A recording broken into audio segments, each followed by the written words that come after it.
ओम शांति।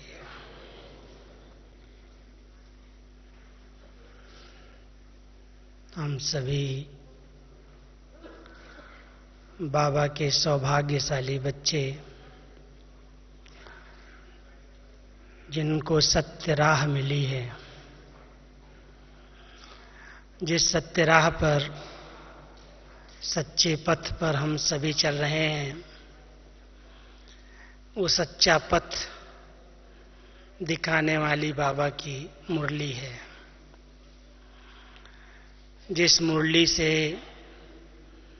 ब्राह्मण जीवन को सांस मिलती है, चलने का मार्गदर्शन मिलता है, मुरली ही ब्राह्मण आत्माओं के लिए श्रीमत है। कई बार श्रीमत क्या है और किससे ली जाए, बहुत से भाई बहनों के प्रश्न रहते हैं। लेकिन जब हम सभी रोज बाबा की मुरली का अध्ययन करते हैं, विशेष बाबा की साकार मुरलियों में अमृत वेले से लेकर रात्रि तक के लिए हर बात की बहुत सुंदर मत, एक सुंदर राय हम सब ने मुरलियों से ही पाई है। हम सभी भाग्यशाली बच्चे बाबा के 3 स्वरूपों से डायरेक्ट पालना ले रहे हैं। बाप रूप से हम सबको इतनी शक्तिशाली पालना मिली है। माता पिता ने हम सबको इतना समर्थ बनाया है। टीचर के रूप में सृष्टि के आदि मध्य अंत का, तीनों लोकों तीनों कालों का बहुत सुंदर स्पष्ट ज्ञान दिया है। और सतगुरु बनकर हम सबकी गति सद्गति का सहज मार्ग बहुत सुंदर श्रीमत के रूप में, राय के रूप में दिया है। तो एक बाबा और एक बाबा के 3 स्वरूप, बाप, टीचर और सतगुरु, तीनों रूप से हम बच्चे रोज बाबा की पालना ले रहे हैं। बाबा की मुरलियों में आप सबने नोट किया होगा, शुरू में जब हम मधुबन में आए, बचपन था, और विशेष करके हमारी दीदी, जिनको हम सभी प्यार से मनमोहिनी दीदी कहते, बाबा के साथ 1965 से मम्मा के अव्यक्त होने के बाद दीदी ने बहुत सुंदर बाबा के साथ पार्ट प्ले किया था। और जब बाबा अव्यक्त हुए तो दीदी और दादी की जोड़ी वंडरफुल जोड़ी थी। दादी जी को बसंत कहते थे और दीदी को रूप कहते थे। रूप और बसंत की ये जोड़ी थी। रूप इसलिए कि दीदी का योग बहुत पावरफुल था, बहुत शक्तिशाली था। दीदी अगर किसी को दृष्टि देती थी तो उसी समय उसको सतयुग का, ट्रांस का अनुभव होने लगता था। और दादी जी की वाणी में बहुत बड़ी शक्ति थी। तो दादी जी मुरली पढ़ करके सुनाती थी और दीदी जी की मुख्य विशेषता थी, उस मुरली को बहुत सुंदर ढंग से नोट्स लेती थी।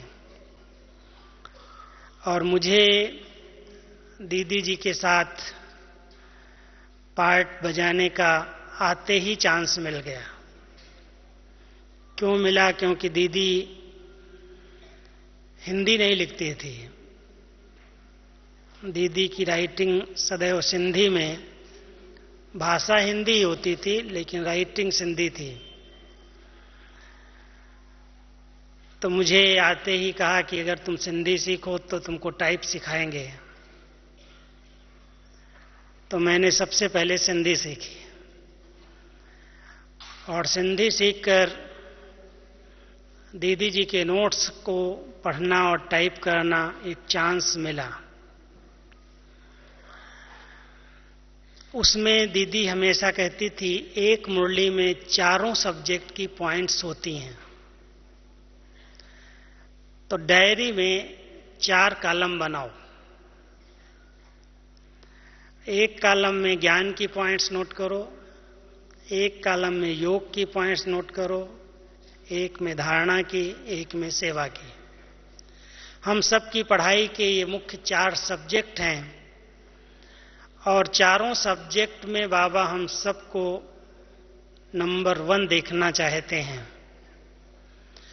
चारों सब्जेक्ट के लिए बाबा ने भिन्न भिन्न रीति से श्रीमत दी है। पहली सब्जेक्ट ज्ञान की, जिसकी गहराई में जाने वाली आत्माएं सिर्फ मुरली सुनती नहीं हैं, लेकिन ज्ञान का अच्छा चिंतन करती हैं, मनन करती हैं और मनन चिंतन करते हुए उसका स्वरूप बन जाती हैं। तो बाबा कहते हैं ज्ञान का स्वरूप बनने वाली आत्माएं ज्ञानी तु आत्मा कहलाती है और ज्ञानी तु आत्मा मुझे अति प्रिय है, भगवानुवाच। तो यदि बाबा के बच्चे ज्ञान की सब्जेक्ट में ज्ञानी तु आत्मा बन करके रहते हैं, ज्ञानी तु आत्मा माना ज्ञान सुनाने वाले नहीं, ज्ञान वर्णन करने वाले नहीं, लेकिन ज्ञान जीवन में उतर आए हैं। हमारी दृष्टि, वृत्ति, कृति ज्ञान स्वरूप बन जाए। जो इन कर्मेंद्रियों से कर्म हो, करने के पहले, बोलने के पहले, सोचने के पहले सोच लिया जाए। तो सोच समझकर कर्म करने वाली आत्माएं, जिनकी कथनी, करनी और रहनी, जिनके मन के संकल्प, बोल और कर्म तीनों समान बन जाते हैं, वो ज्ञानी तो आत्माएं कहलाती हैं। जिनके अंदर ज्ञान का सोमान रहता है, ज्ञान सागर ने हम सबको ज्ञान रत्नों की थालियां भर भर करके दी हैं। दुनिया की ऐसी कोई भी नॉलेज नहीं है जो बाबा ने हम सबको अपनी मुरलियों के माध्यम से न पढ़ाया हो। इसलिए बाबा के हर बच्चे को हर सब्जेक्ट का ज्ञान है। भले उसने यूनिवर्सिटीज नहीं देखी हैं, कॉलेज नहीं देखे हैं, लेकिन पूरे विश्व के इतिहास, भूगोल, आत्माओं के ब्रह्मांड का ज्ञान, जो आज बाबा कह रहे थे कि मेरे बच्चे, ये ज्ञान का एक एक रतन लाखों करोड़ों रुपए का है। इस पर आप सभी विचार करते होंगे कि ये 3 पेज की मुरली कितने रुपए की होगी, कितने करोड़ों के रतन उसके अंदर समाये हुए हैं। रत्नागर बाबा ने हम सब बच्चों को बनाया है। एक एक बच्चा अगर मुरली के ज्ञान रत्नों से खेलना जानता है, उसकी बुद्धि दिव्य बनती जाती है और उसके अंदर हर ज्ञान की पॉइंट बहुत स्पष्ट आती जाती हैं। इसलिए ज्ञानी तो आत्माएं संतुलन में रहना सीख जाती हैं। और बाबा की श्रीमत यही कहती है कि बच्चे, आपका ये जीवन जो है वो बहुत बैलेंस में रहना चाहिए। हमेशा आपने बाबा की ये श्रीमत सुनी होगी, न बहुत ऊंचा न बहुत नीचा। आपका ये जीवन बीच का होना चाहिए।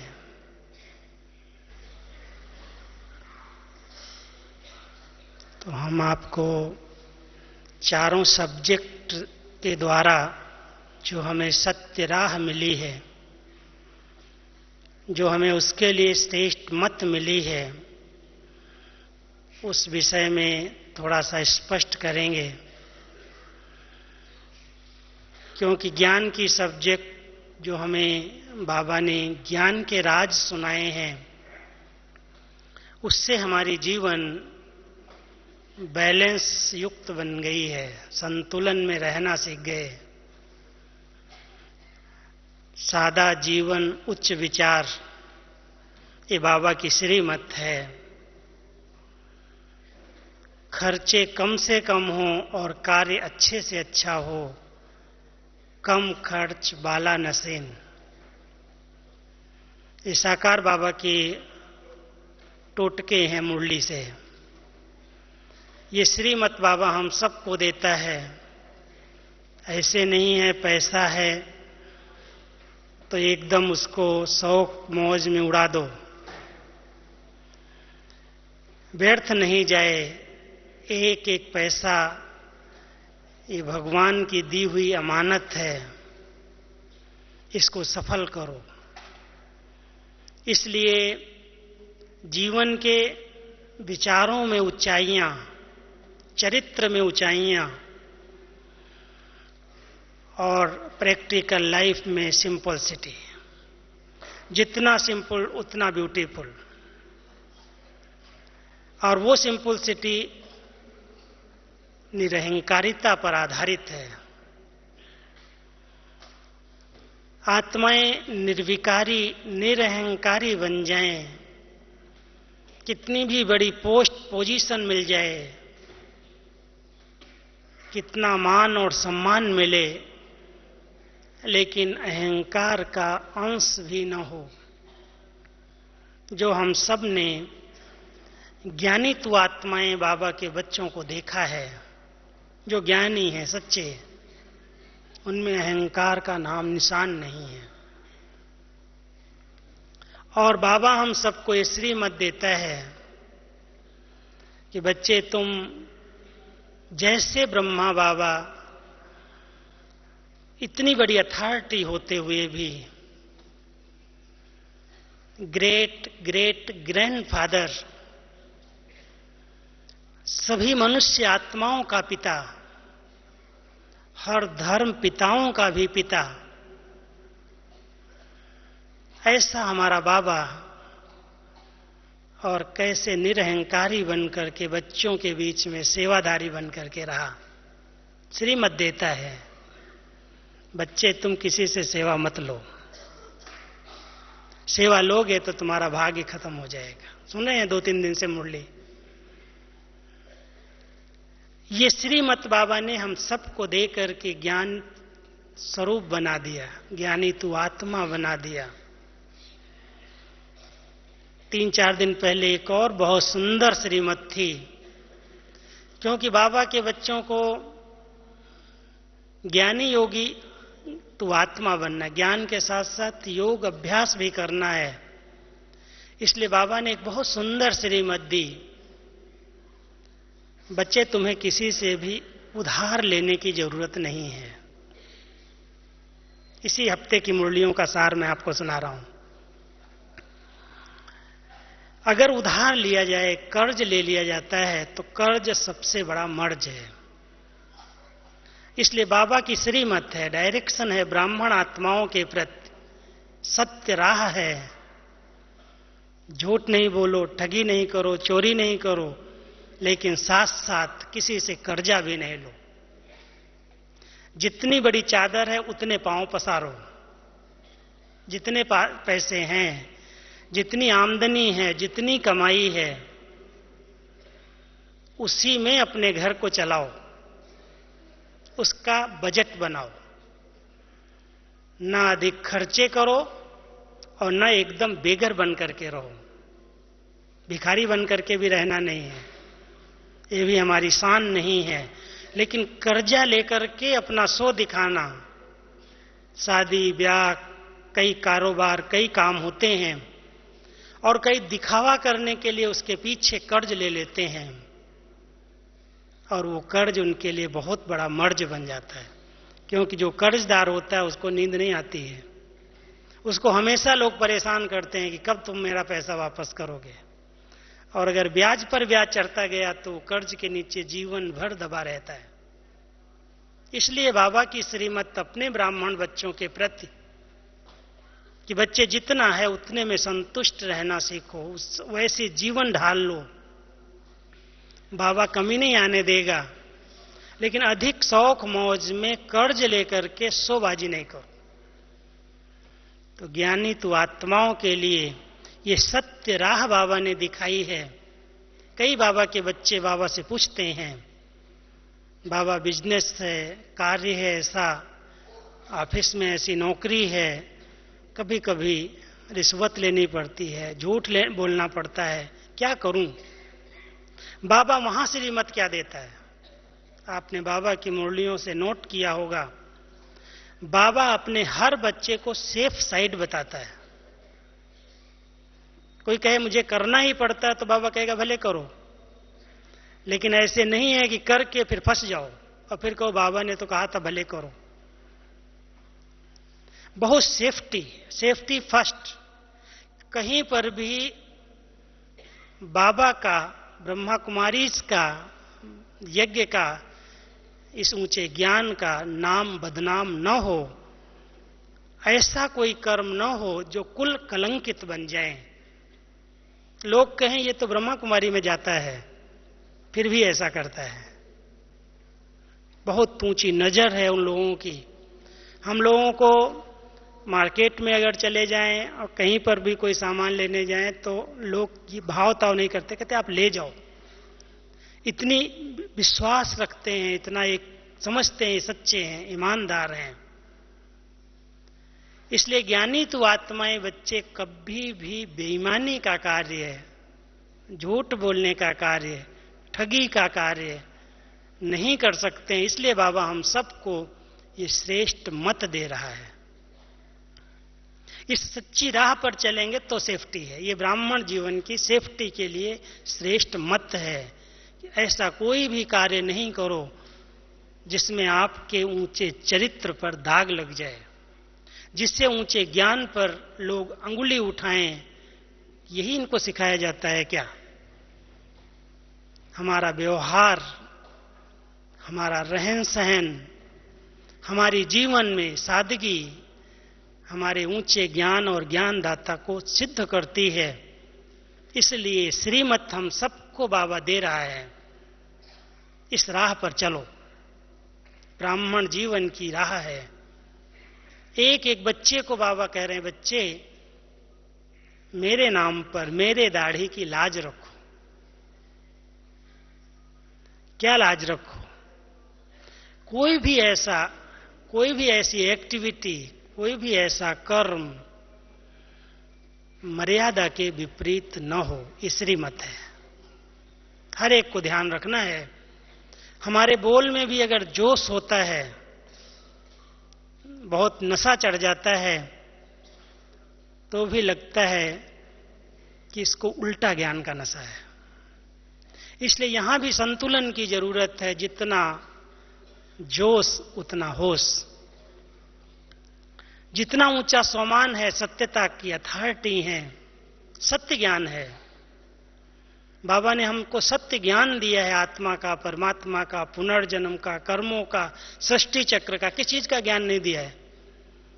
एक एक बच्चे को सब ज्ञान दिया है, लेकिन ज्ञानदाता हम सबको कहता, बच्चे ज्ञान की, सत्यता की अथॉरिटी होते हुए भी नम्र चित्त बन करके रहो। सत्य हो तो सत्यता के साथ साथ सभ्यता कभी नहीं छोड़ो। बहुत मधुरता से व्यवहार करो। कोई से बहसबाजी नहीं करो। हमेशा बाबा ने हम सबको कहा है, कई बार कोई बड़े बड़े विद्वान, शास्त्रवादी सामने होते हैं, वो कहते हैं हमसे शास्त्रार्थ करो। बाबा कहते, बच्चे तुमको शास्त्रार्थ करने की जरूरत नहीं है। कभी भी किसी से वाद विवाद नहीं करो। कभी भी किसी से टकराव की स्थिति पैदा न हो, ध्यान रखो। सत्य ज्ञान को कभी भी सिद्ध नहीं किया जाता है, वो ऑटोमेटिक स्वतः सिद्ध हुआ पड़ा है। और सत्य ज्ञान है, उसका प्रमाण ये है हमारी प्रैक्टिकल जीवन। इसलिए सत्यता को सिद्ध करने की आवश्यकता ही नहीं है। हम सबको बाबा की श्रीमत मिली है। जितनी सत्यता है उतनी सभ्यता है, जितनी अथॉरिटी नशे की है उतनी नम्रता है, निरहंकारिता है। अगर हम सब बाबा की इस श्रीमत की राह पर चलते हैं, ये सत्य राह बाबा ने दिखाई है, इससे हमारा जीवन श्रेष्ठ बन जाता है। बाप और बाबा के ऊंचे ज्ञान को हम सिद्ध कर सकते हैं, अपने आप सिद्ध होने लगेगा। इसलिए इस वर्ष बाबा ने हम सबको कहा है कि बच्चे, आपके चलन और चेहरे से बाबा प्रत्यक्ष होगा, आपके ज्ञान सुनाने से नहीं होगा। ज्ञान सुनाने वाले तो बहुत दुनिया के अंदर हैं, आपसे बहुत अच्छे अच्छे लेक्चर देने वाले दुनिया में हैं, लेकिन आपका प्रभाव, आपके व्यक्तित्व का प्रभाव तभी पड़ेगा जब आपके जीवन में रूहानियत होगी, आपके चलन और चेहरे में प्राप्तियां संपन्न जीवन होगी। तो ऐसा संतुलन, इसकी हमें श्रेष्ठ मत बाबा ने दी है। और एक एक मत पर बाबा कहता, बच्चे चल के दिखाओ, तब कहेंगे तू मेरा बच्चा ज्ञानी, तू आत्मा है। इस सब्जेक्ट पर आप चिंतन करना। मेरे पास तो जब ये टॉपिक मुझे बहन ने सुनाई, हमने कहा मेरे पास इतनी बड़ी लिस्ट है श्रीमत की, किस बात की श्रीमत बाबा ने नहीं दी है? हर बात की, हर कर्म की, हर व्यवहार की बाबा ने हम सबको श्रेष्ठ मत दी है। ऐसा कोई भी बाबा का बच्चा नहीं है जो कहे मुझे इस बात के विषय में पता ही नहीं है। अगर वो रोज की मुरली सुनता है तो मैं समझता हूं आप कोई भी व्यवहार में जाते हैं, शादी ब्याह में जाते हैं, मिलिट्री के अंदर काम करते हैं, कहीं बाहर नौकरी करते हैं, कुछ भी करते हैं, कैसा भी आपका कार्य है, हर कार्य के लिए बाबा ने श्रीमत दी है। और अगर उस श्रीमत के अनुसार हमारे कदम उठ रहे हैं तो हम सत्य मार्ग के राही कभी भटक नहीं सकते। ज्ञान का अर्थ है रोशनी, ज्ञान का अर्थ है प्रकाश। जिसके पास रोशनी है, प्रकाश है, टार्च है, उसको ठोकर नहीं लगती है, वो धोखे से बच जाता है, न धोखा देता है न धोखा खाता है। इसलिए श्रेष्ठ मत क्या क्या है जिस पर चलने से हम सब की सद्गति होगी, उस श्रीमत को हम सब ध्यान पर रखें। फिर है दूसरी सब्जेक्ट योग की, बहुत गहरी सब्जेक्ट है और एक रिसर्च वाली सब्जेक्ट है। बाबा कई बार कहते हैं योग से तुम्हारी आयु बढ़ती है, योग से तुम्हारे आत्मा के विकर्म पाप कर्म दग्ध होते हैं, योग से तुम कोई भी सिद्धि प्राप्त कर सकते हो। योग एक चमत्कार है इस ब्राह्मण जीवन का। हम तो प्रैक्टिकल देख रहे हैं। हमारे ग्राम विकास प्रभाग ने, वहां के इस प्रभाग से जुड़े हुए किसान भाई बहनों ने अपने खेती पर, अपने पौधों पर, वृक्षों पर योग के प्रयोग किए हैं। जिस वृक्ष में 50 साल तक एक बार भी आम नहीं आया, केवल योग की दृष्टि देकर के, योग करने से, शिव बाबा का झंडा लगाने से उसमें मीठे से मीठे आम आना शुरू हो गए।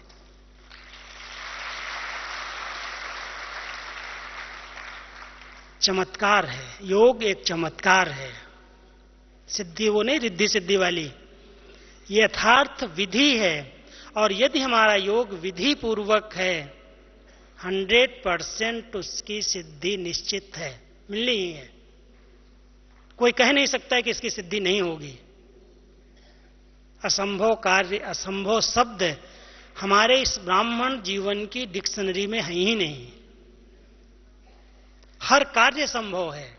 अगर कोई माताएं मुझे कहें कि भाई साहब मेरे आगे ये विघ्न है, मैं क्या करूं, बाबा उसको यही उत्तर देगा, यही दवाई देगा, बच्चे तुम बैठ करके उसको योग का दान दो, उसकी मनसा सेवा करो। किसी भी प्रकार का विघ्न हो, चाहे शारीरिक विघ्न हो, चाहे संबंधों में विघ्न हो, चाहे समाज के द्वारा विघ्न हो, चाहे सरकार के द्वारा विघ्न हो, और चाहे प्रकृति के द्वारा हो, हर विघ्न पर हम सभी बच्चे अगर यथार्थ विधि पूर्वक योग करेंगे तो आप सबने सुना होगा बाबा के महावाक्य कि जहां मेरे बच्चे योगी बच्चे होंगे वहां पर पानी की बाढ़ भी आने वाली होगी तो पानी वहीं रुक जाएगा, उनके पास नहीं आएगा। भूकंप के अंदर भी जहां योगी आत्माएं रही, उनके सेवा केंद्र को जरा भी झटका नहीं लगा है, कुछ भी हुआ है, उनके मकान ऐसे खड़े रहे हैं। हमने 2000 में जो भुज का भूकंप कच्छ भुज में आया था, भूकंप के तुरंत बाद उस इलाके का भ्रमण किया था, गए थे। जितने बाबा के केंद्र थे सब आजू बाजू के उनके मकान ध्वस्त, एक भी ईंट नहीं थे, सब नीचे थे, और बाबा का झंडा जिस मकान पर लगा हुआ था वो एकदम खड़ा हुआ था। क्या एनर्जी है ये? योग की एनर्जी है, कोई भगवान की वो चमत्कारिक एनर्जी नहीं है, लेकिन ये हमारे श्रेष्ठ संकल्पों के वाइब्रेशन, प्रकृति को सतो प्रधान बनाने वाली आत्माएं, प्रकृति की सेवा करने वाली आत्माएं प्रकृति से धोखा नहीं खा सकती, उनको धोखा नहीं मिल सकता, प्रकृति उनको तंग नहीं कर सकती, प्रकृति उनको साथ देती है, मदद करती है, और वर्तमान समय इसकी आवश्यकता है। इसलिए बाबा हमारा ध्यान खिंचवा रहा है, बच्चे जितना हो सके योग करो, योग करो, योग करो। अमृत वेले ही नहीं बैठ गए, 1 घंटा कर लिया, आधा घंटा कर लिया और फिर सारा दिन ऐसे ही काम में बिजी हो गए। इस बार बाबा ने विशेष अंडरलाइन कराई, बच्चे सोमान की माला घुमाओ, कर्म योगी बन करके दिखाओ, कर्म करते हुए करावनहार की स्मृति में रहो। कराने वाला करा रहा है, मैं आत्मा इन कर्म इंद्रियों द्वारा करा रही हूं। कर्म योगी बनकर रहो, निरंतर योगी बनकर रहो, कभी भी अचानक कुछ भी हो सकता है। इसीलिए बाबा ने हम सबको 24 बार ड्रिल करने के लिए कहा है। 12 बार अव्यक्त बनो, 12 बार निराकारी। किस लिए ड्रिल दी? कि निरंतर योगी बन जाएं, बीच में गैप न पड़े। अगर बार बार अभ्यास करते रहेंगे, 1 मिनट भी करेंगे तो उसका प्रभाव चलेगा। इसलिए हम सब बाबा के बच्चे योग के प्रयोग करना सीख जाएं। प्रयोग करो, सिर्फ योग लगाने वाले नहीं हैं। बीमारी आई है, कुछ समय शांत होकर के, धैर्यवत होकर के, जैसे हमारे हार्ट के पेशेंट को योग का प्रयोग ही तो सिखा रहे हैं। आर्टरी खुल जाएंगे, खुल गई हैं। कैसे खुली हैं? बाबा से योग किया है, शांत में बैठे हैं, शक्तियां ली हैं और आर्टरी खुल गई हैं। विश्वास है, भावना भी है, बाबा की शक्ति भी है। कोई चमत्कार नहीं है, लेकिन एक ऊर्जा है। हमारे श्रेष्ठ संकल्पों में बहुत बड़ी ऊर्जा है, और उस ऊर्जा के साथ अगर परमात्म ऊर्जा मिल जाए, भगवान की शक्ति मिल जाए, परमधाम की शक्ति मिल जाए, क्या होगा? 3 गुना ऊर्जा बढ़ जाएगी। एक एक बच्चे को पता है कि भगवान के घर की ऊर्जा कितनी होगी, जहां कोई पतित आत्मा प्रवेश ही नहीं होती है। उस परमधाम की ऊर्जा हमारे साथ है, क्योंकि हम बीच बीच में ड्रिल करते हैं वहां जाने की, वहां से शक्ति लेते हैं। बाबा हमको कहता, बच्चे तुम मुझे घर में याद करो। सामने बाबा बैठा फिर भी कहता है घर में याद करो। क्यों कहता है? वहां बहुत ऊर्जा है, हर आत्मा वहां पावन है। वो पतित पावन का स्थायी निवास स्थान है। संगम पर तो टेम्परेरी टाइम के लिए ऊपर से आता और जाता है, लेकिन जो 5000 साल तक कंटिन्यू वहां एक स्थान पर रहता है पतित पावन परमात्मा, उस घर की ऊर्जा कितनी होगी। इसलिए बाबा हम सबको कहता है घर की शक्तियां, परमधाम की शक्तियां और परमात्मा की शक्तियां, उनको कैच करो, उनको अपने साथ ले लो, तो ये 3 गुना ऊर्जा कोई भी कार्य सिद्ध कर सकती है। फिर सकाश दो, फिर वाइब्रेशन फैलाओ, 3 गुना शक्ति उसमें कार्य करेगी। क्या असंभव है? खेती कोई बड़ी बात नहीं है, अपने आप होगी। कोई भी कार्य आप करना चाहें, योग की शक्तियों का प्रयोग करें। योग बहुत बड़ी शक्ति बाबा ने सिखाई है, लेकिन केवल यथार्थ योग हो, बुद्धि भटके नहीं। बाबा को याद किया, पता नहीं मेरी याद पहुंची या नहीं। याद तो करता हूं, लेकिन ब्रह्मा बाबा को याद करूं या शिव बाबा को याद करूं, कहां याद करूं, कैसे याद करूं, कितने प्रश्न लेकर के बैठ जाते हैं। और बाबा कहता, बच्चे, मेरी श्रीमत पर चलने वाले बच्चे कभी उलझन में नहीं आते, कभी मूंझते नहीं, भारी नहीं होते, कभी कंप्लेन नहीं करते, कभी डिस्टर्ब नहीं होते। योग क्या है? यथार्थ योग क्या है? हर मुरली में बाबा सुनाता है, बच्चे अपने को आत्मा निश्चय करके मुझे याद करो। अब यथार्थ योग बाबा रोज सुना रहा है, फिर भी पूछते योग क्या है? इसलिए हम सब जितना इस देह से डिटैच होकर के, विदेही स्थिति में स्थित होकर के अपने भ्रकुटी आसन पर बैठते हैं, अकाल तख्त पर बैठते हैं, ज्योति स्वरूप में स्थित होते हैं, अपने आप को निश्चय करते हैं कि मैं चैतन्य शक्ति हूं, मैं एक आत्मा हूं, तो आत्मा समझते ही डबल लाइट स्थिति बन जाती है। एक हल्कापन आ जाता है और दूसरा प्रकाश स्वरूप स्थिति बन जाती है। तो लाइट बनने से, लाइट स्वरूप स्थिति में आने से, लाइट चीज कहां जाती है? ऊपर जाती है, हमेशा ऊपर जाती है। हमारे विचार ऊपर चले जाते हैं बाबा के पास, और फिर बाबा की जो शक्तियां मिलती हैं वो रिलेशन के आधार से कनेक्शन होने के कारण हमें सर्व शक्तियों की अनुभूति होती है। सिर्फ कनेक्शन अगर हमने जोड़ा, उसमें रिलेशन नहीं है, तो सर्व प्राप्तियों से संपन्न जीवन नहीं बन सकती। और जहां संपन्नता नहीं है, वहां संतुष्टता नहीं होती। कोई कितना भी कहे मैं तो संतुष्ट हूं, लेकिन संतुष्ट बाबा उसको ही कहता है जो भरपूर हो, संपन्न हो, तृप्त हो। इच्छाएं हैं और कहे मैं संतुष्ट हूं। इसलिए योगी तो आत्माएं इच्छा मात्रम अविद्या बनती जाती हैं। इच्छाओं की कोई विद्या नहीं रहती। संपन्न बनने की इच्छा है, श्रेष्ठ कर्मातीत बनने की इच्छा है, पास विद ऑनर होने की इच्छा है, उसके लिए रेस है, पुरुषार्थ है। वो इच्छाएं नहीं खत्म की हैं, लेकिन जो हदों की चाहनाएं हैं, मेरा मान हो, मेरा शान हो, मैं इसमें आगे बढ़ूं, मेरे को लोग पूछें, मेरा फोटो छप जाए, कितनी सारी इच्छाएं लेकर के घूमते हैं। हद की इच्छाओं से योगी तो आत्माएं इच्छा मात्रम अविद्या बन जाती हैं, और इच्छा मात्रम अविद्या स्थिति संपन्नता का प्रतीक है। तो हम सब बाबा के बच्चों को योग की सब्जेक्ट के लिए बहुत सी श्रीमत मिली हुई हैं, और उसके आधार से हम जैसे ज्ञान से संतुलन बना लिया, ऐसे योग से तृप्त संतुष्ट आत्मा बन गए।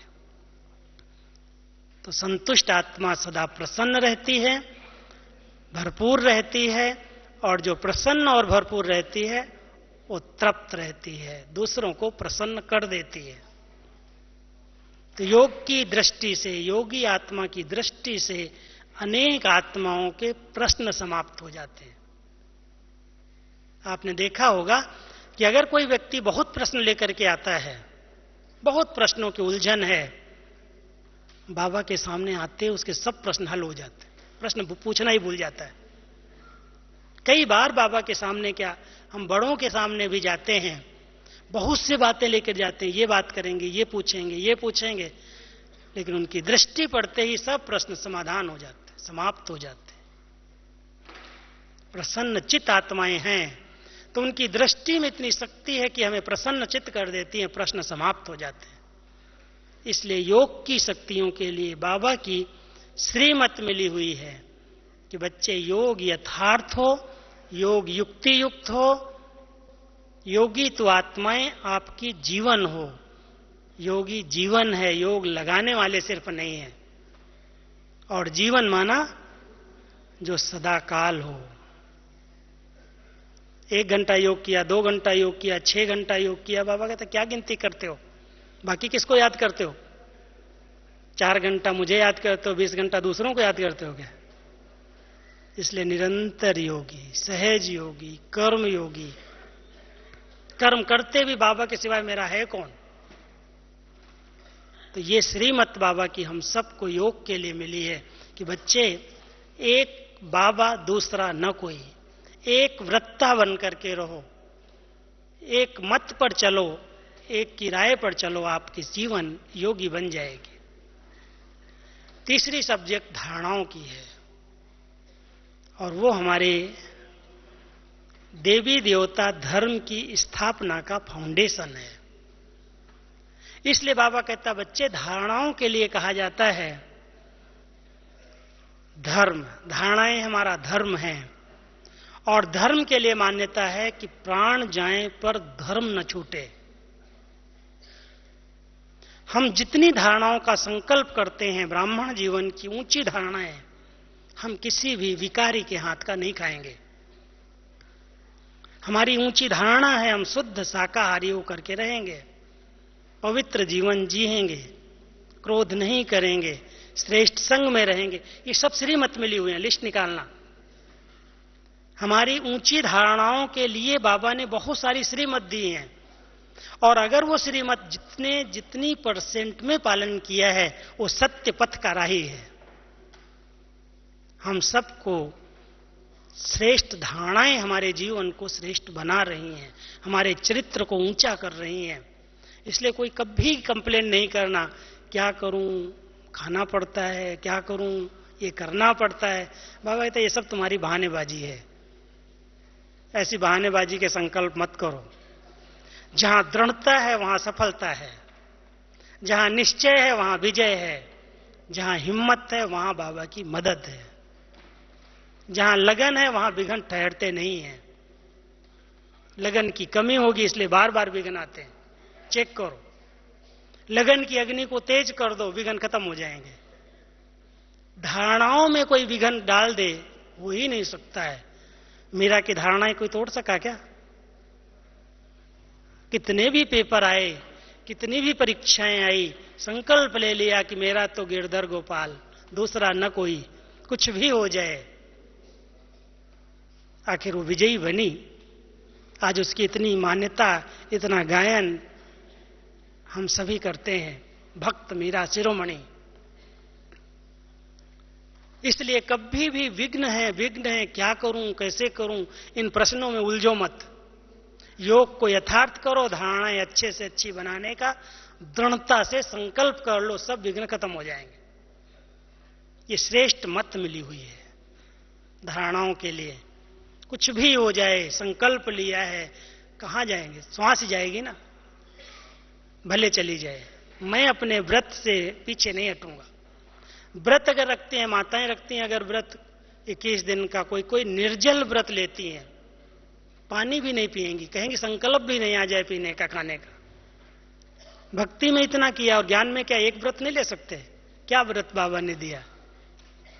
पवित्र बनना, शुद्ध शाकाहारी भोजन करना, श्रेष्ठ संग में रहना, यही व्रत दिए, यही श्रीमत दिए। अगर हम व्रत ले लें, हमारी वृत्तियां चेंज हो जाएंगी। संस्कार नहीं बदलते हैं, क्या करूं, कैसे करूं, बड़े संस्कार प्रबल हैं, बड़े संस्कार कड़े हैं, बार बार तूफान आते हैं। बाबा कहते रहो, कंप्लेन करते रहो, कभी नहीं खत्म होंगे अगर कंप्लेन करोगे। व्रत लो, प्रतिज्ञा करो, संकल्प दृढ़ करो, आपके सब वृत्तियां चेंज हो जाएंगी, संस्कार परिवर्तन हो जाए। जिसकी धारणाएं किसी भी बात में कमजोर हैं, व्रत लेकर के देखो, पेपर आएगा, पार हो जाएगा। रिवाइज करो व्रत को कि हमने बाबा के सामने, बाबा के घर में ये व्रत लिया है। कुछ भी हो जाए, हमारी वृत्ति चंचल नहीं होगी, हमारी दृष्टि कभी विकारी नहीं होगी, हमारी स्मृति में एक बाबा के सिवाय कोई देहधारी नहीं आएगा। व्रत लो, ये श्रीमत है। और अगर किसी ने ये व्रत ले लिया तो उसकी वृत्तियां एकदम संस्कार शीतल, काया शीतल, पवित्र, योगी, चेहरे और चलन पर रूहानियत, दिव्यता, अलौकिकता, प्रसन्नता अपने आप आ जाएगी। ये श्रेष्ठ मत है धारणाओं के लिए।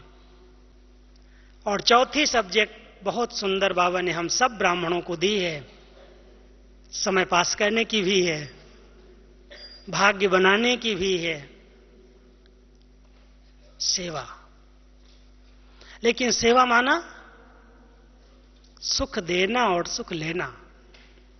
सेवा उसको कहा जाता है जिसमें सुख की लेन देन हो, जिसमें आत्मा खुद सुखी हो, दूसरों को सुख मिले।